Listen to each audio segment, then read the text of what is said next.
Hi friends, ரீசெண்டாக பார்த்தீங்கன்னா Jesus Sanjay அவர்கள்ட்ட உங்கள் படத்தோட ஆடியோ லான்ச்சுக்கு உங்கள் அப்பாவை இன்வைட் பண்ணுவீங்களா அப்படின்னு கேட்டதுக்கு ஒரு தரமான ரிப்ளை கொடுத்துருக்காரு. அதை பற்றி தான் இந்த வீடியோவில் பார்க்க போகிறோம். ஜேசஸ் சஞ்சய் பார்த்தீங்கன்னா லைக்கா ப்ரொடக்ஷனில் சந்தீப் கிஷன் நடிக்கிற சிக்மா அப்படிங்கிற படத்தை டைரக்ஷன் பண்ணியிருக்காரு. இந்த படம் பார்த்தீங்கன்னா ஜூலை 31 ரிலீஸ் ஆக போகுது. இந்த படத்துக்கான ஒர்க் தான் இப்போ பயங்கரமாக போய்கிட்டு இருக்கு. ஏன்னா படத்துக்கு இன்னும் 20 நாட்கள் தான் கிட்டத்தட்ட இருக்கு. இப்போ பார்த்தோம்னா இந்த படத்தோட ஒரு சாங் ஒன்றும் ரிலீஸ் ஆச்சு. அந்த சாங்கில் பார்த்தீங்கன்னா அவர் போட்டு ஸ்டெப்பு, அவர் வந்த கேமியோ எல்லாமே பார்த்தோம்னா விஜய் அவர்களை ரீமைண்ட் பண்ணது. எல்லாருமே பார்த்தீங்கன்னா உங்கள் அப்பாவை போலவே இருக்கீங்க, அவரை போலவே ஆட்டிடியூட் எல்லாம் இருக்கும் அப்படின்னு சொல்லி தங்களோட வாழ்த்துக்களையும் தெரிவிச்சிட்டு இருந்தாங்க.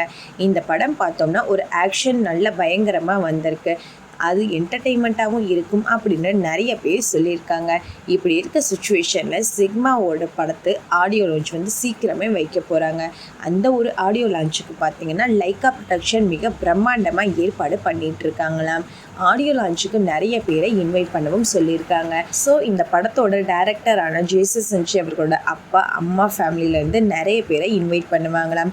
அப்படின்னா விஜய் அவர்களை இன்வைட் பண்ணுவாங்களான்னு சொல்லி ஒரு பக்கம் கேள்வியும் போய்கிட்டு இருக்கு. ஜேசஸ் சஞ்சய் சைடில் இருந்து இன்வைட் பண்ணலைனாலுமே லைக்கா ப்ரொடக்ஷனும் விஜய் அவர்களும் ரொம்ப க்ளோஸாகவே இருக்காங்க. கண்டிப்பாக விஜய் அவர்கள் லைக்கா ப்ரொடக்ஷன் இன்வைட் பண்ணுவாங்க அப்படின்னு சொல்லி எதிர்பார்த்துட்டு இருக்காங்க. ஏன்னா தளபதி விஜய் அவர்கள் இந்த ஒரு ஃபங்க்ஷனுக்கு வந்தால் இந்த படத்தை பற்றி பயங்கர ப்ரமோஷன் இருக்கும் அப்படின்னு சொல்லி படத்தோட ஓப்பனிங் நல்லா இருக்கும் அப்படின்னு சொல்லி எதிர்பார்ப்புகளும் இருந்திருக்கு. ஸோ இதை பற்றி ஜேசஸ் சஞ்சய் அவர்கள்ட்ட கேட்குறப்போ ஜேசஸ் சஞ்சய் அவர்கள் படத்தோட டீம் மட்டும் பேசியிருக்காங்க என்றதை ஆடியோ லான்ச் வரும்போது பார்த்துக்கோங்க அப்படிங்கிற மாதிரி சொல்லிட்டாரு. இந்த ஒரு ஆடியோ லான்ச்சுக்கு விஜய் அவர்கள் வந்தால் எப்படி இருக்கும் அப்படிங்கிறத பற்றி உங்களோட கருத்து என்னங்கிறத கமெண்ட் பண்ணுங்கள்.